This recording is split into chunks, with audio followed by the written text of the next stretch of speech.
Colombia es el país del realismo mágico, de esas historias fantásticas que cargan a nuestros hijos y a las futuras generaciones de esa magia tan autóctona de nuestra región. Pero hubo una época, exactamente en 1970, en donde muchos protagonistas lideraron diferentes movimientos en la llamada época de la coca.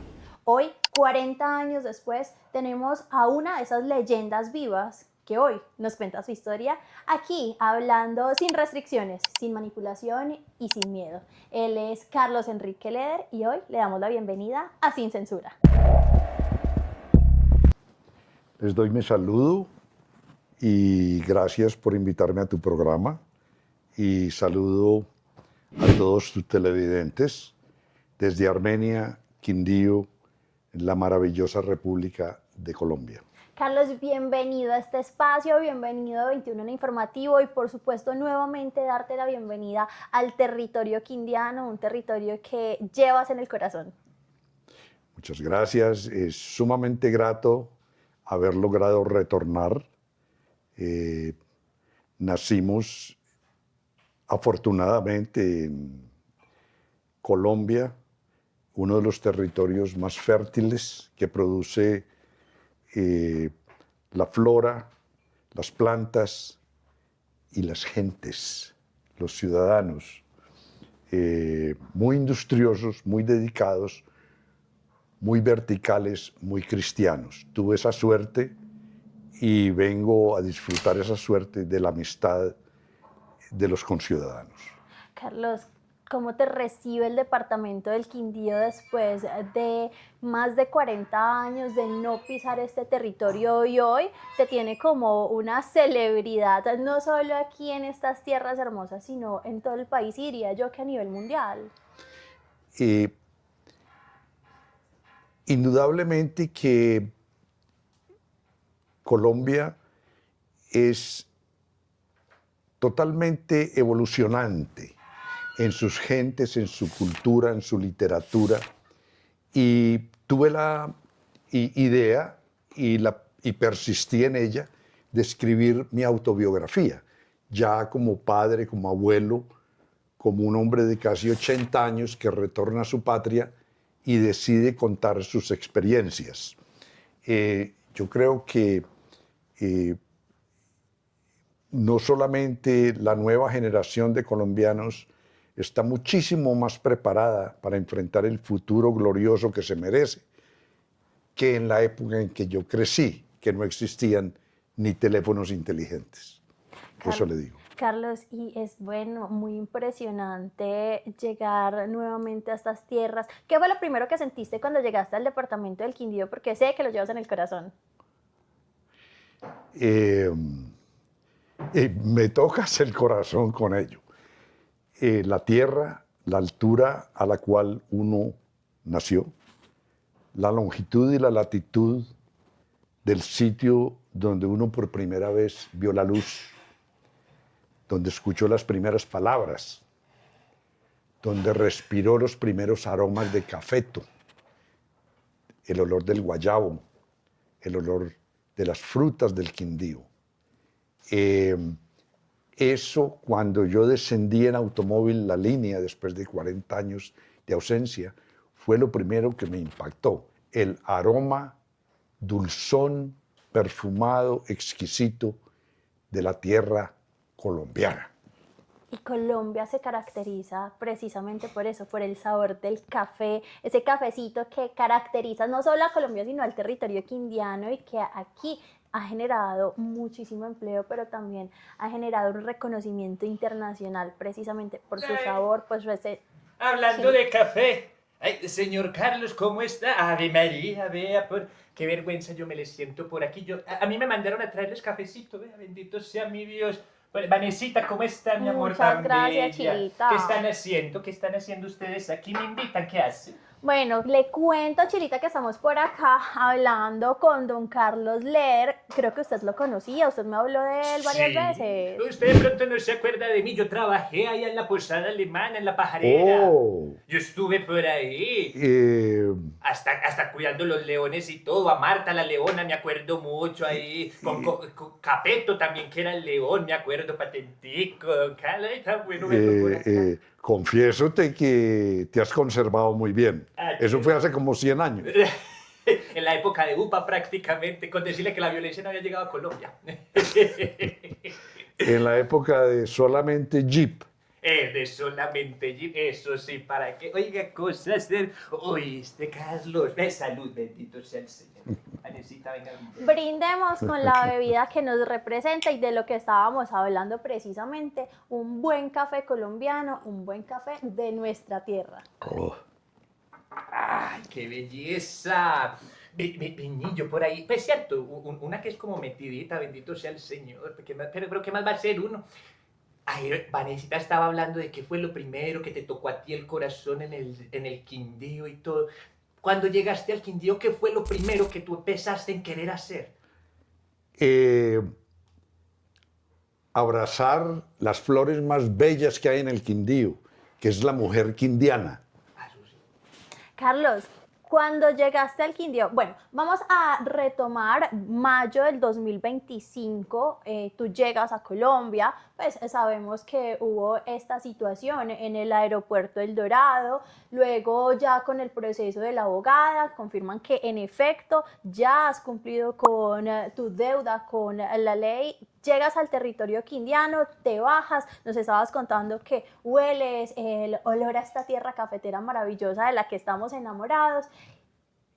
Y de ahí tú dices, ¿qué va a pasar? ¿Qué voy a hacer? ¿Qué haces?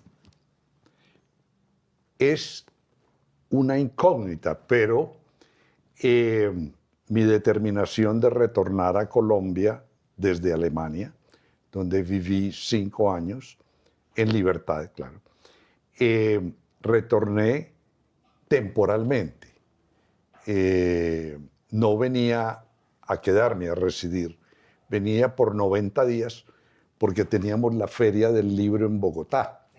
Y precisamente yo iba a presentar mi autobiografía, Vida y Muerte del Cartel de Medellín, la cual me demoré un año escribiendo, con fe en que yo tenía el derecho y quizá en cierta forma la obligación de contarle a mis compatriotas mi protagonismo en esa época de los 70 y los 80, tanto mi protagonismo legal como ilegal. En el momento, Carlos, que tú entraste acá, pues uno sabe que siempre hay muchos problemas, que los grupos y todo esto. ¿Nunca tuviste ningún inconveniente con ninguno de todos esos grupos para regresar aquí a Colombia? Esos grupos están bailando, están celebrando. Sí, seguramente.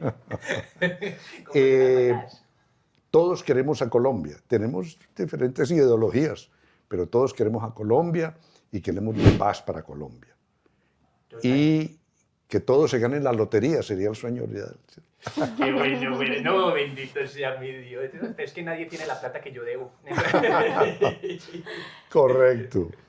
Carlos, y precisamente esto es algo que ha despertado muchas curiosidades y es quién te ha contactado o si de pronto has tenido como algún encuentro, no sé, con personas que todavía recuerdan ciertas cosas de la época. Vámonos para la posada alemana. Chilita aquí nos estaba mencionando a los 2 leones, sabemos que habían llamas, que había un pony, que habían más de 32 especies de aves. Más de 32 clases de aves, a mí me tocaba cuidarlas a todas. Básicamente yo alimentaba al pajarito, bendito sea mi Dios. En esas me la pasaba yo, los cóndores. Es más, don Carlos, yo le tengo que comentar algo. Se lo tengo que confesar. Yo una vez crié un gallinazo. Y yo pensaba pues que eran primos de los cóndores. Y yo metí el gallinazo donde los cóndores y me mataron al gallinazo. Qué cosa tan... Pero qué vergüenza. Eso tuvo que ver hasta con la bola del león también. En esa época era permisible tener en jaulas animalitos, ¿no? Y Más hace poquito nomás. eso era parte de el magneto turístico, pero también era interesante poder mostrarle a los niños, que son tan curiosos, los animales salvajes del África. Entonces, por eso teníamos leones. Pero eventualmente los leones fueron donados al zoológico de Pereira. Sí. Entonces, tenés que verlos en el zoológico Pereira. Ya son como la quinta generación de leones quindianos. Antes que nosotros no estamos viejos, Carlos, por Dios bendito. No, el calendario es el único que envejece. Carlos, y tú desde muy joven, 15 años, llegas y dices, bueno, el Quindío es mi hogar, me encanta, pero yo quiero ir más allá, quiero conocer qué hay en territorio americano, en territorio extranjero. Quiero aprender una lengua diferente porque mi objetivo, si bien llego aquí en el departamento del Quindío, no es quedarme labrando la tierra, sino construir cosas grandes, y ahí tomas la decisión y te vas a los 15 años para Estados Unidos. Contamos un poco de esa historia, de ese joven irreverente que dice, voy a cambiar mi vida y me voy a ir a aventurar, a conocer rumbos nuevos y a aprender una de las lenguas más habladas en el mundo. La oveja negra, como tú mismo te dices prácticamente. Me tocó rebelarme contra los convencionalismos que existían hacia los jóvenes. Yo era un poco rebelde y creía indudablemente que para mi futuro no necesariamente la agricultura era el todo. Okay. Un fenómeno que les comento, yo estudiaba en varios colegios pues católicos, ¿sí? Con sacerdotes y hermanos de La Salle en Pereira, y frecuentemente veía que uno preguntaba por un compañero de estudio y decían, no, él no vuelve porque se fue a la finca a trabajar con el papá. Eso siempre tocaba. Entonces, en ese tipo de ambiente en que la gente desde muy joven se entregaba a las labores del campo que sus padres, quizás sus abuelos habían desarrollado, para mí eso no era la respuesta a mis inquietudes. Tenía en mi mente y en mi sangre dos razas. Sí. Mi padre alemán, que vino aquí desde 1927 como ingeniero a construir el ferrocarril. Y la trilladora, porque la trilladora más grande del departamento, yo me acuerdo que la hizo don Guillermo también. Oh, María. Eso es una enciclopedia. Ah, eso sí. Quindiano al fin y al cabo, paisa. Bueno, entonces, total. Y mi madre, mi abuelo, padre de mi madre, era pues tenía agricultura y tenía otros negocios, joyerías y eso. Pero íbamos mucho a la finca de él. Escogí entre los dos mundos y decidí que en Norteamérica, la ciudad de Nueva York, era en ese momento, con lo poco que yo sabía, tenía 15 años de edad, yo sentía de que allí estaba la máxima tecnología de este continente, y segundo, estaba una música que me engatusaba, que era el rock and roll. Ah, hasta marihuaneros en esa época y todo con esos hippies, por Dios. John Lennon, mira la estatuilla que le hice. John Lennon.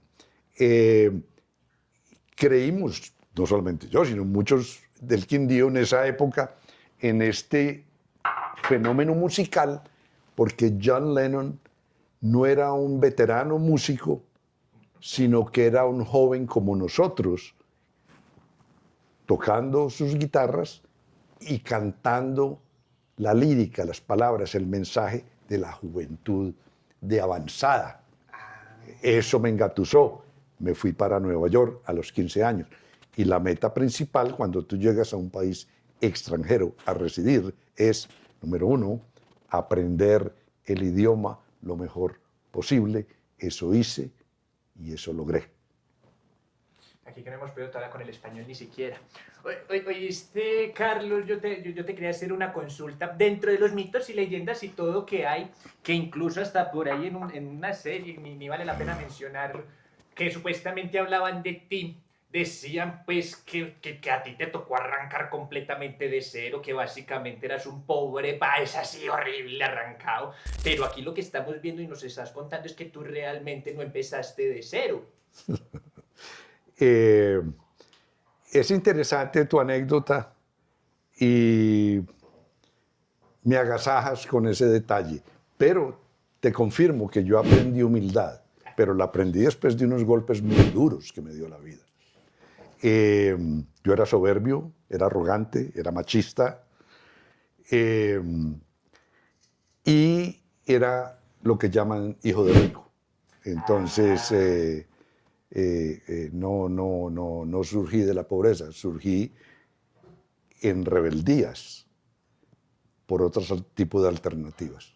Eso te digo. Y esa rebeldía, por supuesto, en Estados Unidos generó una cadena de acontecimientos que no los vamos a tocar en este momento porque los pueden encontrar en el libro Vida y Muerte del Cartel de Medellín. Pero regresémonos a Colombia. Pasan muchas cosas, vuelves a territorio quindiano y regresamos a la posada alemana. Dices, voy a replicar una vivienda de esos lugares y la replicas en el departamento del Quindío, en una zona icónica que hoy todavía se recuerda y pues que viene trabajándose para que ese predio no se pierda. Incluso creo que ya lo viste, todavía están las ruinas de la posada alemana. Contemos esa historia y ese inicio de que tú digas, bueno, ¿por qué yo voy a montar un hotel, un centro tan importante que de hecho es el precursor del turismo aquí en el territorio quindiano? Y recitas algo que desde niña has visto acontecer y yo doy testimonio de ello. El turismo era una alternativa cultural, económica, de una industria que no era necesariamente el agro. ¿Por qué el turismo en el Quindío? Con el amor que tenemos por la tierra colombiana, hemos encontrado en el Quindío quizá, y lógico en Risaralda, Caldas, Antioquia, las tierras más fértiles de Sudamérica. He leído, inclusive recientemente, un libro que me regaló el doctor, un doctor muy eminente, y es un libro donde cita al libertador Simón Bolívar cuando llega a Finlandia. Okay, sí. Pero el libertador llega a Finlandia con las tropas victoriosas después de liberar Bolivia, Perú y Ecuador. Y llega a Finlandia y desde Finlandia, que es más alto que donde estamos, mira el Quindío, que no se llama el Quindío, se llama el Valle del Cauca, en esa época, y dice, este es el jardín de América. Esto es Simón Bolívar, no Simón el Bobito, ni Simón, no sé. Que se puede Es confundir. No, el libertador máximo. Que inclusive se le mandó una carta a JJ Flores diciendo que la América era ingobernable para nosotros. La producción agrícola de Sudamérica, de Latinoamérica, aunque pues hay otros países que son mucho más limitados, que tienen mucha aridez en las tierras comparado a Colombia. Latinoamérica surte de comida, no gratis, pues vendiéndola, a la mitad o más del planeta Tierra. Totalmente. Sí. Entonces, entre toda la fertilidad maravillosa que tiene las flores, los arbustos, las palmas, etcétera, pues plantas medicinales, hay una que se llama la coca. Y esa se ha convertido en la manzana de la discordia. Yo creo, y lo digo conscientemente y con fe en que me entenderán mi buen propósito, y es que nosotros sí surtimos de comida a medio planeta, pero no es la intención de nosotros hacerle daño a nadie. O sea, los consumidores de la coca exigen que se les envíe y aquí alguien, se supone somos el tercer mundo, se la está vendiendo. Por eso nosotros, por ese problema con esa planta, tampoco podemos adquirir o adoptar un complejo de inferioridad, porque en realidad, bendito sea el Creador, que no nacimos en un desierto, ni en Siberia, ni en Alaska.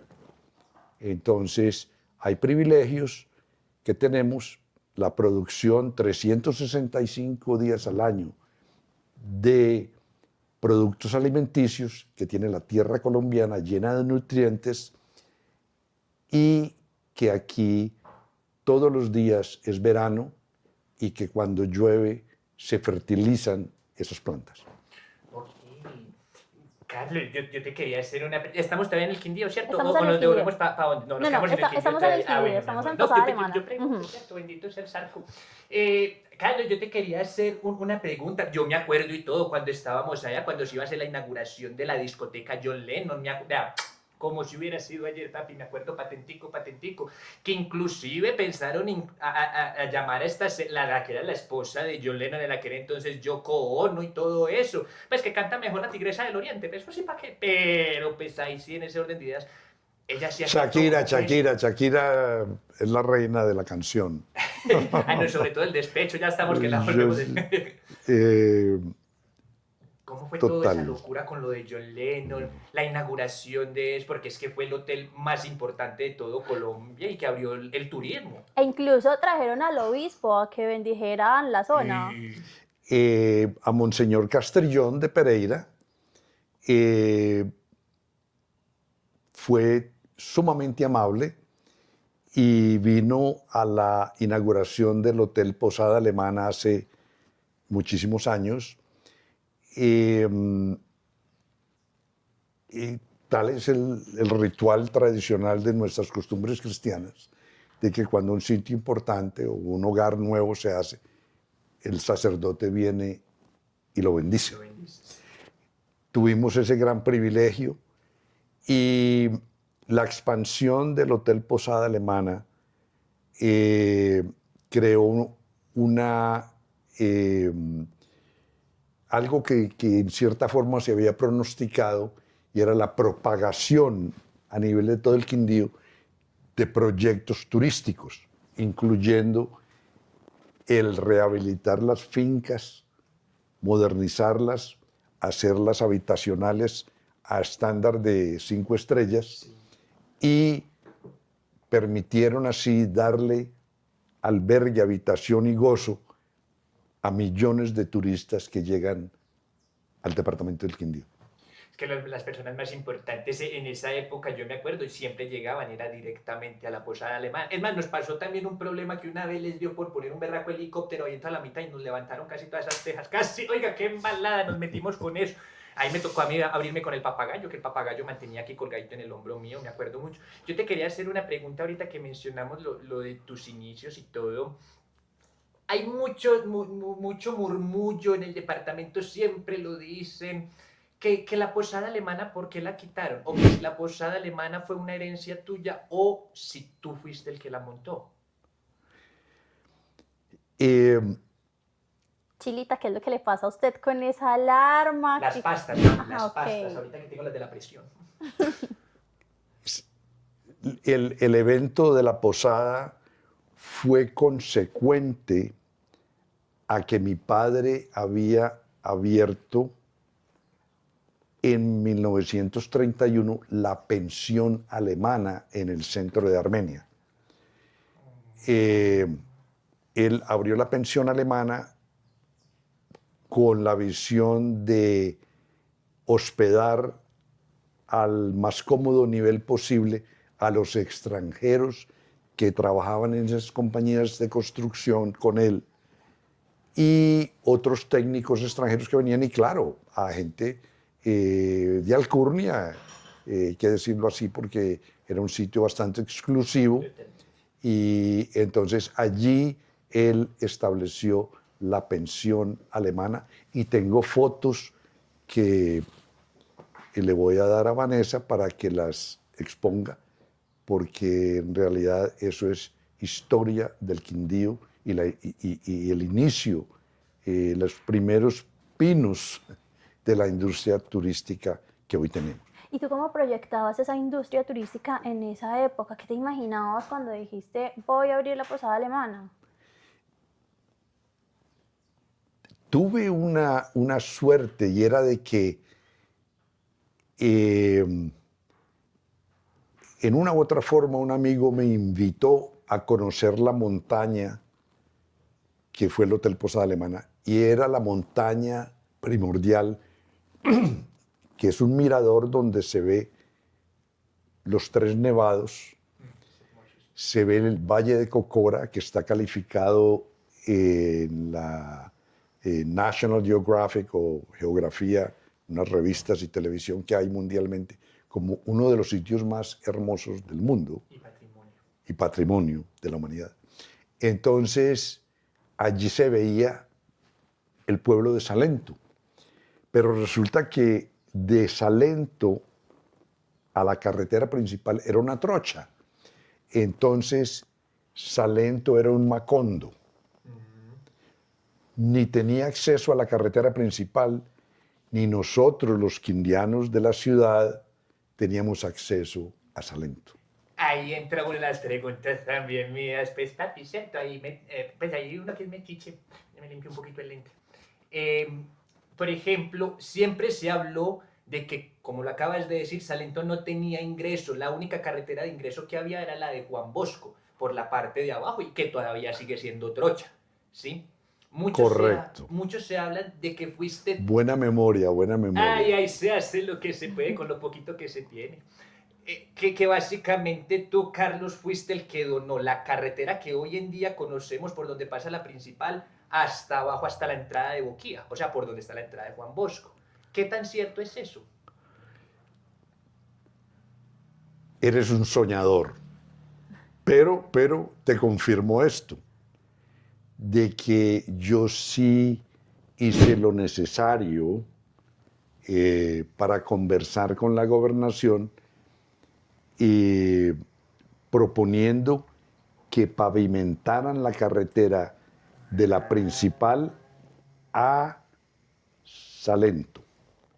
Entonces, no la pavimentaron en mi tiempo, porque yo después me metí en problemas con el gobierno de Colombia y con el de Estados Unidos, pero en ese momento ya comenzaron a llevar maquinaria a reparar y no asfaltar, pero sí con gravilla y con aplanadora, hicieron más permisible llegar de Salento a la principal. De las historias del Jipao es la inmensa dificultad de transporte que existía. Y el único vehículo que salía de Salento a la principal, pues ahí junto a la Posada Alemana, eran Jeep Willys. No había más. El único. O en mula también le tocaba a uno también. Oh, cuatro Sí. paticas, sí, Ah, sí. sí. Total, total. Mucha gente iba, exacto, a Salento a caballo o en mula, sí. Carlos, y cuando regresas al Quindío, nuevamente a Salento, ¿cómo lo ves? ¿Cuál es tu reacción? Eso es un ponqué. Eso es impecable. Cada almacén muy meticulosamente diseñado. El arte en la pintura de sus fachadas, su interior, su decoración, sin variar eh, el gusto típico del Quindío, del colombiano.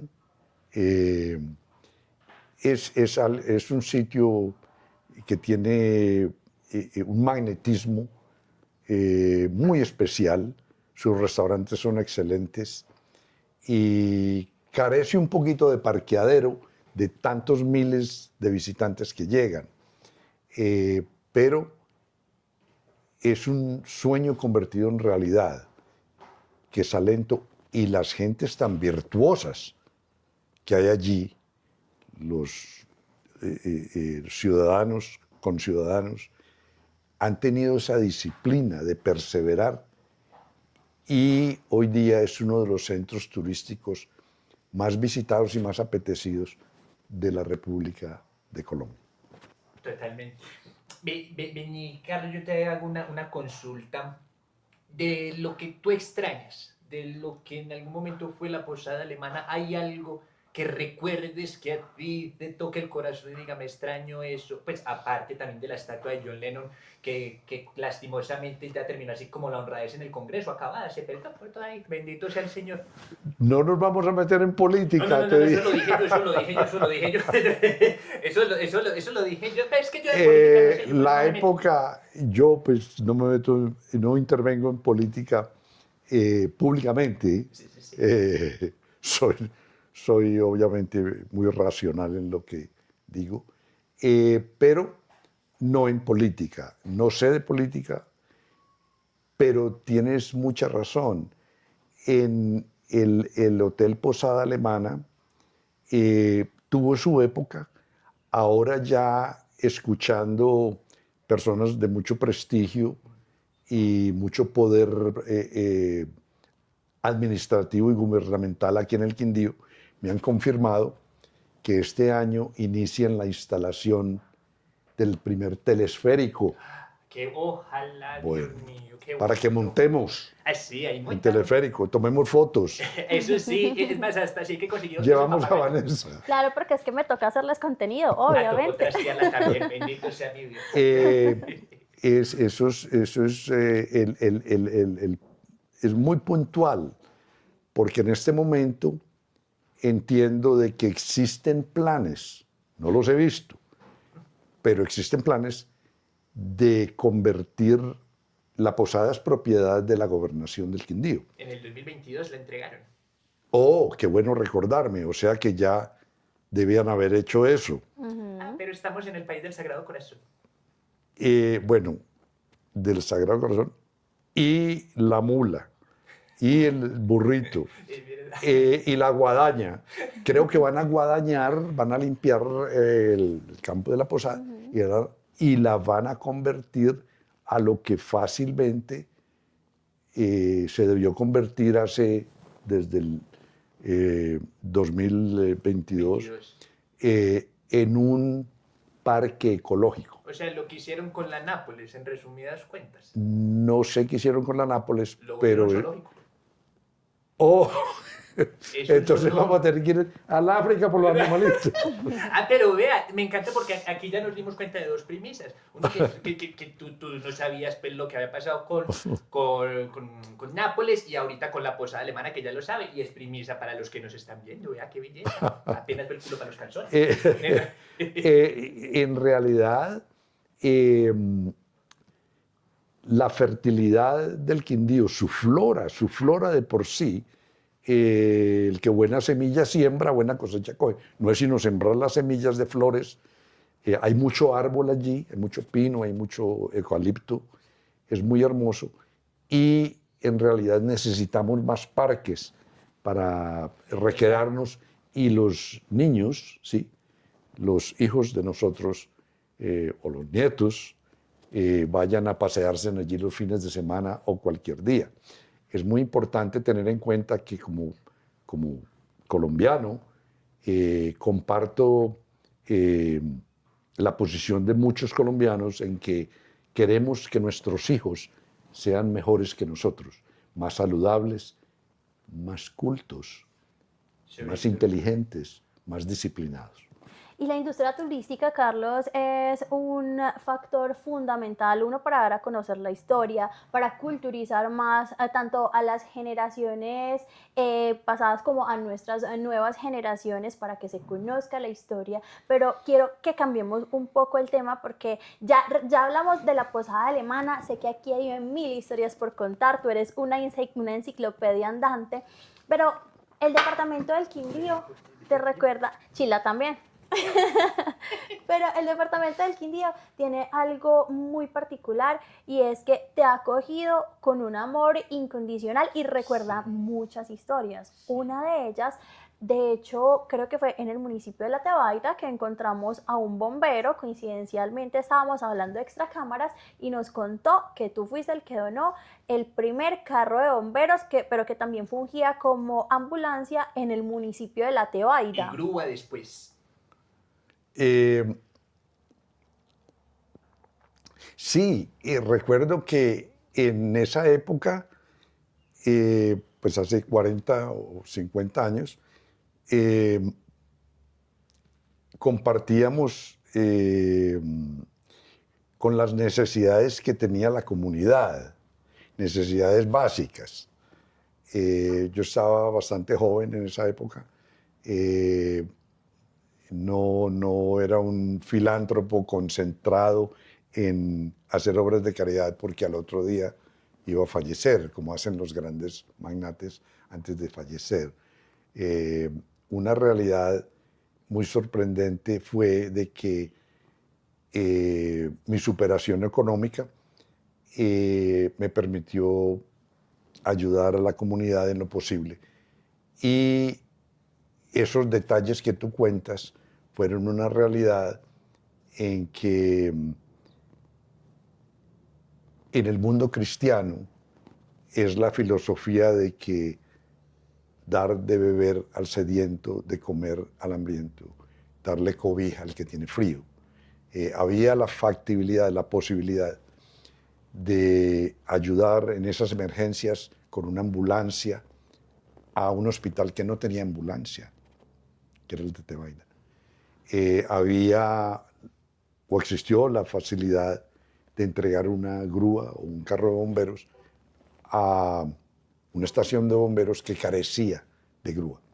Detalles de eso. Pero lo que más he escuchado a mi regreso es ya gente adulta, ciudadanos adultos, que me cuentan que de niños recibieron libros, cuadernos, lápices, frecuentemente, de parte de un movimiento cívico que yo fundé. Eso recuerdo. Me gusta mucho porque hablando, oiga, ya hablando pues de donaciones y de lagartijas embarazadas y todo eso, claro, yo te quería hacer una consulta. Hubo algo acá en el departamento que eso pegó y todo el asunto, que fue el tema de la famosísima avioneta. ¿Cómo fue ese asunto? O sea, muchos se hablan de que hay historias de todos lados. Unos dicen que donaste la avioneta, que luego que para volver legalizarle los papeles. Otros dicen que porque dijo, me encarté con esa avioneta y tengan ustedes ahí, miren a ver qué hacen. Que incluso pues hasta el presidente. Hasta el presidente. No política. No, es que no quiero hablar de política. No, sí. Yo quiero escucharle. Pero hablando de avionetas, pregunta. Pregunte, Michael. Yo no he estado aquí en Colombia. Sí. ¿Estados Unidos dona aviones a Colombia o no?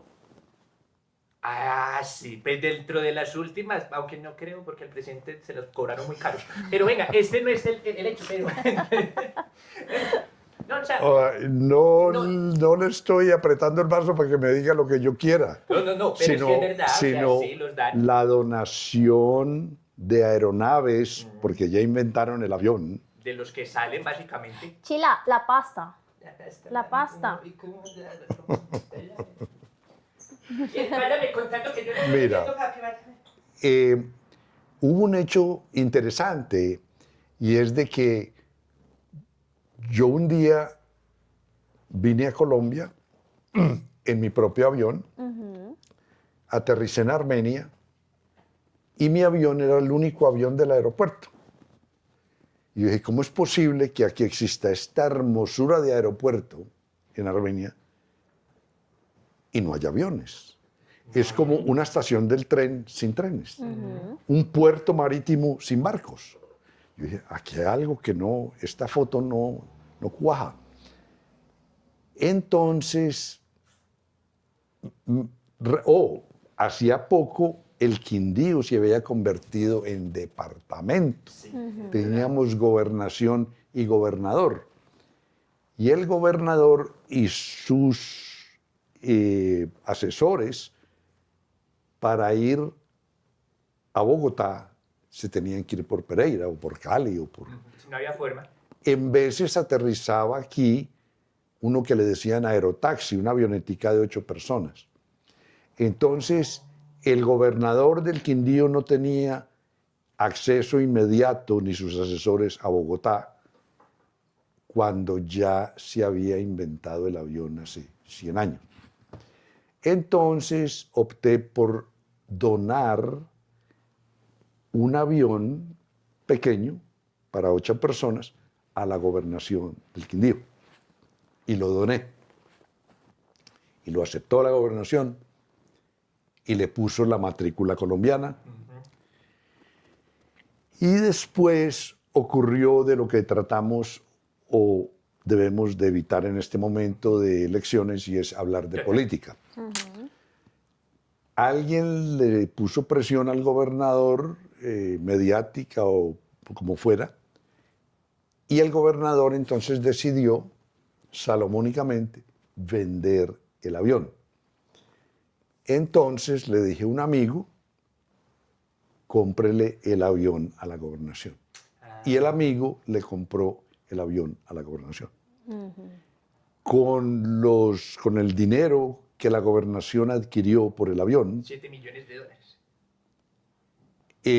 no sé cuánto fue, con eso construyeron un hospital en 3 esquinas. Pequeño hospital, Sí. pero lo hicieron. Sí, sí, sí. Esa es la historia que yo, como donador, como protagonista, como quindiano, vi, observé y realicé. Qué bárbaro. Sí, porque es que había muchas, pues, no era lo que yo te decía, no hablar pues como de política, sino esa intención del por qué donarlo. Oiga, porque sí, nosotros es que con aeropuerto y sin aviones, Sí. tener un perro bravo pero mueco, no muerde, pero hace unos chupados. ¡Ay, María! Carlos, y de aquí me surge otra pregunta, y es que, vuelvo y repito, tú eres una enciclopedia andante, y escuchar tus historias, o sea, leer el libro y luego escucharla de tu boca es una cosa magnífica, y siento que muchas personas de los que te escriben a través de redes sociales, que te tratan de contactar, que te piden una foto, pues quisieran preguntar 1000 cosas, pero aquí hay algo puntual, y es que tú viste nacer el departamento del Quindío como departamento como tal. Exacto. Yo soy tan viejito que cuando papá me llevaba a estudiar a Bogotá, pues a todos los niños de él, éramos 4, mis hermanos y yo, nos íbamos por el chofer, y era la carretera totalmente destapada, desde Armenia hasta Bogotá. Eran 14 horas, llegaba uno africano de tierra, lleno, tapado, llegaba allí a Bogotá de otro color. Me tocó también Pereira, que no íbamos a Pereira en carro, porque la carretera era pésima. Y era una sola. Íbamos en tren, de la estación del tren, Alcalá, Quimbaya, Montenegro, pues, o Montenegro, Alcalá. Que esa fue la que hizo el señor Guillermo. No, ¿No? él hizo Pereira, Manizales. Pereira. Sí. Está La arriba. compañía alemana, Sí. para la cual él era empleado, construyó Pereira, Manizales. Pero había que pasar por Armenia, y él sí se casó con mi madre de Manizales, pero escogió Armenia La tierra como bonita. el resto, pues como su hábitat para el resto de su vida. Nuestro bello Platanares. Pero le cuento chismes, para Ay, que, esa por si lo me lee. gustó, esa me gustó. he leído artículos y libros en que dicen que mi padre era un militar nazi que vino aquí a esconderse. O sea que así como los ríos son las venas de este país, también en los ríos hay cocodrilos. No todo el mundo te quiere. Es completamente cierto. Oye, ese chisme estuvo bueno, me gustó, Paqueto, hay que decirlo. Por si te lo encontrás. Ah, sí, no, y de una vez pregunto también cualquier eventualidad. Ve, hablando de todo un poco, yo te quiero hacer como una pregunta filosófica, ¿cierto? En resumidas cuentas. Va a tocar tomar café. No, tranquilo. Por ejemplo, uno siempre dice y uno siempre escucha, por ejemplo, cuando yo me reúno con varias de mis amigas ahí con Berta, echar chisme y hablar, que uno siempre llega y dice, ah, si ese cerebro de ese muchacho se hubiera utilizado para el bien sería, oh, bárbaro. Pero entonces aquí entra la pregunta. Si en tu vida, lo que voy a decir, se tienen que leer el libro, si no, no van a entender un carajo. Ahí está eso, vean. Aquí está. Muéstreme ahí, señora. Aquí está el libro. Bueno, y para aquellos que son bilingües, aquí está en inglés el libro, ¿sí? Y para aquellos que son trilingües, o sea, que hablan paja también. está en alemán. Ah, qué bien, El quindiano, el colombiano, está exportando literatura a las potencias más grandes que son literariamente ricas en literatura, pero están leyéndonos, total, aprendiendo de nosotros. A mí, ¿sabes qué me parece muy interesante? Que es de primera mano de una persona que vivió el asunto y no de personas que hablan por ahí cosas para ganar números o seguidores y todas esas bobadas.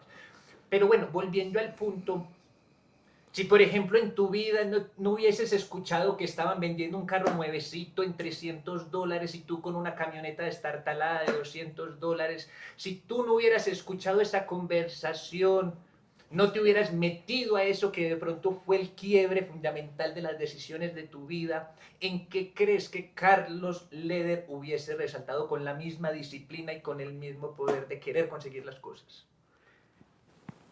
Tal como lo dijiste, yo era la oveja negra, entre comillas, de mi familia.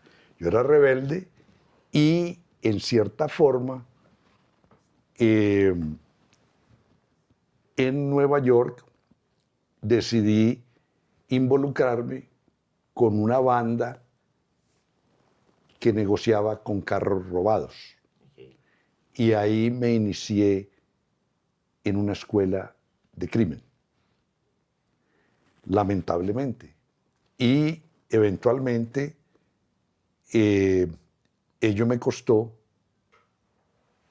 pagar, porque los pagué, 33 años, día y noche, en una prisión norteamericana.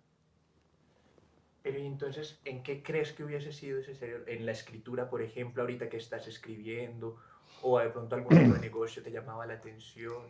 ¿O sencillamente no había nada que se le comparara a la adrenalina y al poder que sentías en aquel entonces? Me faltó fuerza de voluntad y me metí a coger plata fácil. Pues no tan fácil, pero digamos, en cierta forma, por A o por B. No voy a entrar en ese campo todavía. Sigue siendo una incógnita. Yo le tenía poco temor a la autoridad, a la policía. Y eso que era una época en donde el tema de derechos humanos era totalmente diferente, en donde las autoridades ejercían un poder completamente diferente y precisamente yo creo que la historia de ser uno de los fundadores del cartel de Medellín, quien vio nacer y quien vio morir esta época, como lo llamamos aquí en Colombia, la época de la coca, pues generó un impacto significativo convirtiéndote en el primer colombiano extraditado a Estados Unidos. Y de manera ilegal. Y de manera ilegal. Estás citando hechos que están totalmente impresos por muchos años en los periódicos, revistas y mentalidades del gobierno de Colombia y de los Estados Unidos. surgió en los años 80s y 70s un mercado, un comercio ilegal en Estados Unidos. Surgió por la coca suramericana. Y en mi vida de quebrantar las leyes, fui contratado en Medellín para viajar a la República de Bolivia y traer la coca de Bolivia a Colombia, porque en esa época en Colombia no se conseguían kilos de cocaína. Y eran muy interesantes las formas de transportar la coca, ¿no? La pasta. La pasta como tal. No, esto era coca pura. Y no era pasta. la metían dentro de los carros. ¿Cómo era eso? Yo relato la historia en el libro y es interesante porque a mi ver ya como veterano, como abuelo, como hombre arrepentido, rehabilitado, y mi consejo es válido para las nuevas generaciones de que yo escogí la profesión errónea, equivocada, y la primera víctima de mis errores fue mi propia familia.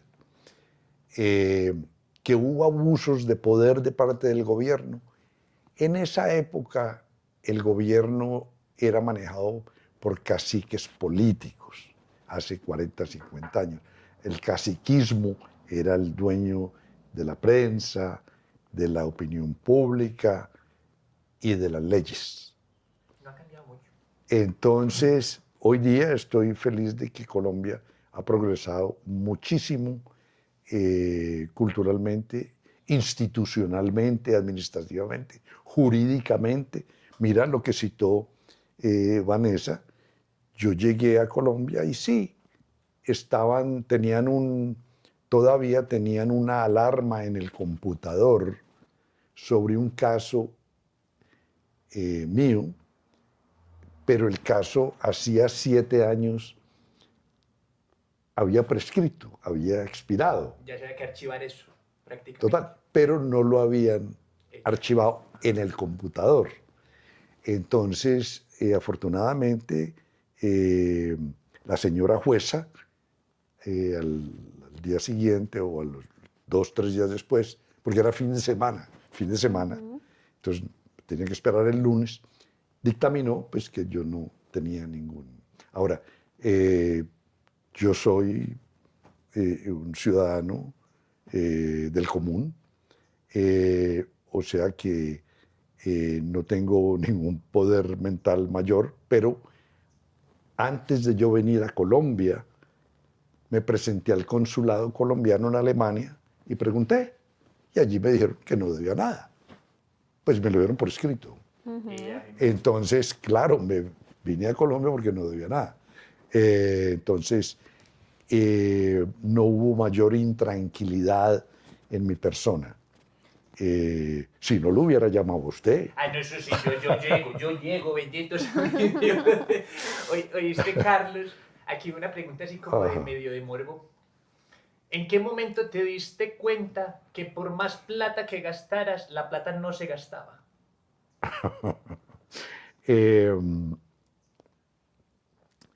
Muchas de las circunstancias en que los eventos pasaron, por ejemplo, para ser un buen contrabandista o exitoso, tenía yo que conocer el mar. Pero yo venía de la cordillera, de aquí. Sí, pues, de toda la mitad del país. Me tocó meterme al mar por varios años, navegar, volverme capitán de mi propio barco, entonces tener esa certeza mental de que yo sí podía competir con las autoridades que tenían también botes que querían parar el tráfico de coca. Entonces teníamos que jugar al gato y al ratón, pero yo ya tenía la capacidad de navegar en las mejores circunstancias. Lo mismo el avión. Eventualmente aprendí a pilotear los aviones, aprendí aeronáutica, compré mis propios aviones, los volé y me volví un experto piloto. Por eso pude competir con las fuerzas de la DEA y otras en espacio aéreo internacional y en Colombia, por llegar yo a mi destino con la carga que estaba destinado. Por todo aquello, me calificaron como un jefe narco, ¿sí? Y por todo aquello me sentenciaron a 135 años en una sentencia y me dieron otra de cadena perpetua por si ganaba una en apelación en la corte, me quedaba la otra por servir. ¿A ti te No quebrante las leyes, no jodas con los gringos, perdón la expresión, no moleste, no antagonice a los norteamericanos. Carlos, y bueno, aquí en este libro que tengo en las manos está tu historia. Me encantaría que pudiéramos hablar de la isla, de los perros de Alemania que trajiste, de cómo fue toda esa operación dentro de la isla, la construcción de los hangares y mucho, pero para eso está el libro. Sin embargo, para allá voy. Si les cuento el libro, no lo van a leer. Leer, Exacto. la lectura, enséñales mi doctora. Ella es doctora en muchas cosas, porque lee mucho. En este momento se está leyendo 3 libros a la vez. Felicitaciones. Gracias, Carlos. Y precisamente para allá voy. Tú pasas de todas estas historias maravillosas que uno las lee o las ve en series o en películas, que de hecho es también una tela bastante extensa por cortar, pero uno dice, wow, esto fue verdad, esto fue mentiras, no lo sabemos. Sin embargo, esto te convierte, todas tus vivencias te convierten en un líder que llega a Colombia a promover la cultura y la literatura en un país en donde no hay una cultura de estas, pero aún así te ha convertido en uno de los escritores más reconocidos, que incluso te ha puesto en el 2.º lugar en ventas en México. Correcto. Hoy, Vanessa, tu certeza en el nivel literario de mi libro. Hoy recibimos la noticia de México, donde imprimen este mismo libro y allá imprimen el libro en México.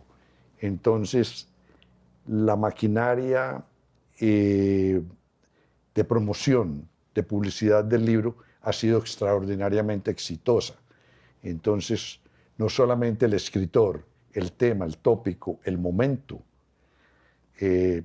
la calidad de la narrativa, y que es un libro del mundo real, no es ficción, ni fantasías, ni sueños de borrachitos. Esto está corroborado al nivel de Penguin, que, sin hacer alarde, es una de las editoriales más poderosas, más prestigiosas y más verticales del mundo civilizado. Entonces tenemos ese éxito. Tenemos que en Colombia, mi libro va en la 5ª edición. Entonces, los lectores son los que están hablando de la aprobación del libro. Y a mí me sorprende ver que incluso hasta jóvenes, o sea, de todas las edades ve uno, de todo tipo de personas, desde los que son de diparados hasta los que son de agachados, o sea, de todos aplican ahí. Y eso me parece muy interesante, Carlos. Hay algo, cuando tú llegaste el primer día a la cárcel y te viste en esa situación de una pared de 4x4, un cuarto de esos prácticamente, que no es aquí como en Colombia, ¿qué fue lo primero que pensaste y cuál fue el primer libro que empezaste a comer estando allá? Porque supongo que estabas leyendo mucho. Siempre había un primer día, siempre. Hasta el primer día que entras al colegio, el primer día que entras a la universidad, el primer día... Que te manda un correo la Diana, bueno, así cosas así que pasan sustos. Que el primer día que das una entrevista, pero los primeros días en la prisión fueron de confusión. Ahí el primer día eso el planeta oscuro. Ahí no se ve. Entonces, toma tiempo para que el cuerpo, la mente, los sentidos vayan reaccionando y vaya, al menos en mi caso, uno se vaya reenfocando a un orden mental, no solamente de supervivencia, ¿sí?, sino de resiliencia y también de resistencia. Porque allí estás encerrado bueno, en una caja fuerte para el resto de mi existencia. Entonces, pero vuelvo y les reitero, y no es la primera vez que lo digo, el juez me sentenció mi cuerpo a estar tras las rejas, no mi mente. Ok, sí, tiene mucha lógica. Sí, porque según lo que yo recuerdo fue que la condena fue cadena perpetua y 133 años. O sea, por si una no funcionaba, pegaban con la otra básicamente. Correcto. Y la consecuencia de estar encerrado en un suplicio carcelario de un solo cuartico por el resto de la existencia. Son situaciones que se presentan. Yo fui el que introduje contrabando en Estados Unidos. Yo fui el que atravesaba las fronteras de noche. Yo era el que entraba en aviones ilegalmente. Yo era el que usaba papeles falsos para entrar a Estados Unidos. Yo era el que me traía los dólares. Todo eso lo tenían ellos y me lo iban sumando y multiplicando. Tú fuiste el que lanzó de un avión panfletos con dólares pegados en una isla. Total. Los sistemas gubernamentales, especialmente sus agencias como la DEA, tienen sus oficinas y sectores de propaganda. Yo tenía que contrarrestar esa propaganda con mi propia propaganda. Y una vez llené un avión de panfletos contra la DEA, denunciando la DEA en las Bahamas, y el avión voló bajito y soltó todos los panfletos y muchos de ellos llevaban dólares pegados. Entonces eso causó sensación, noticia a nivel global. Son picardías de contrabandistas y jóvenes y arrebatados y indudablemente pues fuera de control. Yo creo que sí fue mucha rebeldía. Ese paso lo di yo. Carlos, y ahora das un paso muy importante, ya, o sea, por mí nos quedamos horas y horas hablando, sin embargo, vamos a cerrar, vamos a redondear esta entrevista ya con este paso que das, volviendo al tema, y es la incursión en el tema cultural y literario.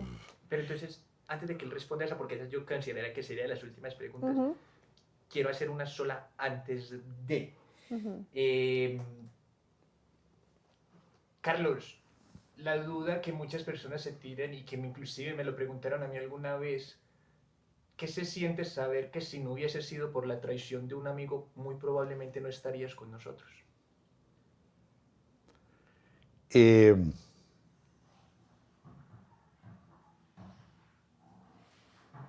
el libro, entendiendo bien tu pregunta, que es extensa, sí, totalmente. Hay varios traidores en el libro que yo describo. Te cuento de que sin buscar yo retaliaciones, aquí en Armenia ordenaron arrestarme hace 40 años.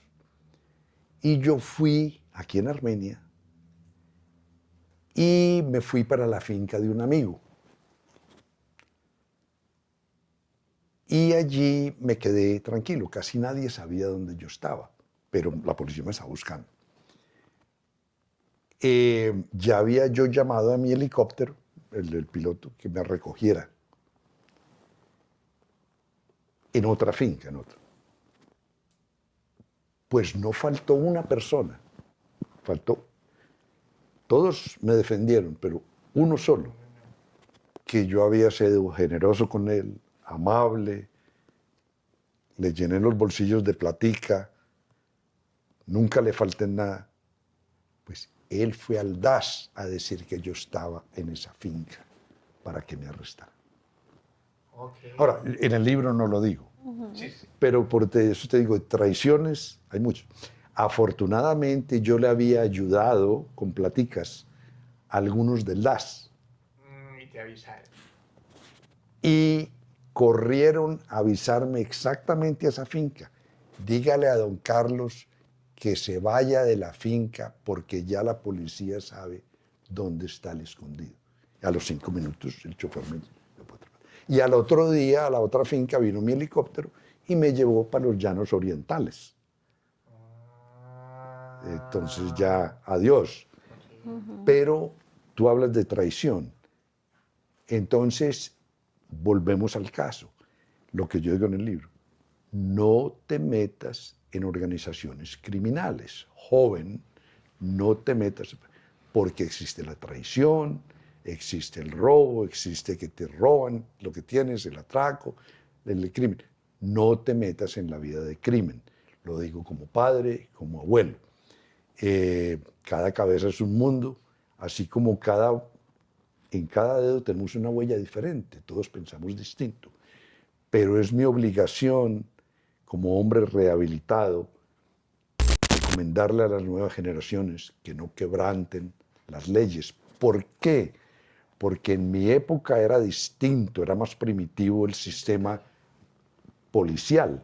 Hoy día la tecnología, la cibernética, los satélites, los medios de inteligencia, los micrófonos ocultos, etcétera, hacen casi imposible que una persona cometa un crimen y la ley no le pase la cuenta. O sea, un perro bravo está dormido, no le jales el rabo. Carlos, y bueno, precisamente por ello quiero que cerremos. Siento que esta entrevista se nos queda corta, es exquisito hablar contigo y escuchar todas estas historias, pero démosle ese mensaje a la juventud actual, a estas nuevas generaciones que ven en la vida fácil, entre comillas, una salida y, por supuesto, centrar ese mensaje también en por qué apoyar la cultura y la literatura. Queremos, y digo yo queremos porque me reuní con la señora Joana Bahamón de Bogotá, me he reunido varias veces con ella y posiblemente me reúna más. Ella es una líder en defensa de la mujer que está detenida y ella aboga por la rehabilitación de la mujer que está detenida. He aprendido mucho de ella y uno de los proyectos que yo tengo en mis conversaciones mediáticas también es inculcar a que todas las prisiones de Colombia tengan bibliotecas para que el preso comience a leer y leer historias, filosofías, posiciones, leyendas, escuela de otras personas que cuentan sus historias genuinas. Entonces, la realidad es esto. Los libros son el gimnasio del cerebro, son el alimento de la inteligencia. ¿Quién progresa más? ¿El hombre que toma decisiones racionales e inteligentes o el que no tiene suficiente inteligencia para llegar a la conclusión fidedigna y solventadora del problema? ¿Que hay dificultades? Sí, pero el optar por la carrera criminal no es una opción, es una falla. Carlos, muchas gracias por acompañarnos el día de hoy. Gracias a ti, eres sumamente gentil, profesional y el mensaje tuyo se escucha por todo Colombia. Carlos, Muchas gracias. Muchísimas gracias. Tu humor nos llena el corazón de dicha porque hay que ponerle humor a la vida y tú se lo pones. Gracias. Gracias a ti por esas palabras. Así cerramos este capítulo de Sin Censura, hoy con una leyenda viva, Carlos Enrique Leder Rivas, Escapo, y hoy uno de los líderes que promueve la cultura y la literatura con uno de sus libros que se ha convertido en uno de los más vendidos a nivel nacional e internacional.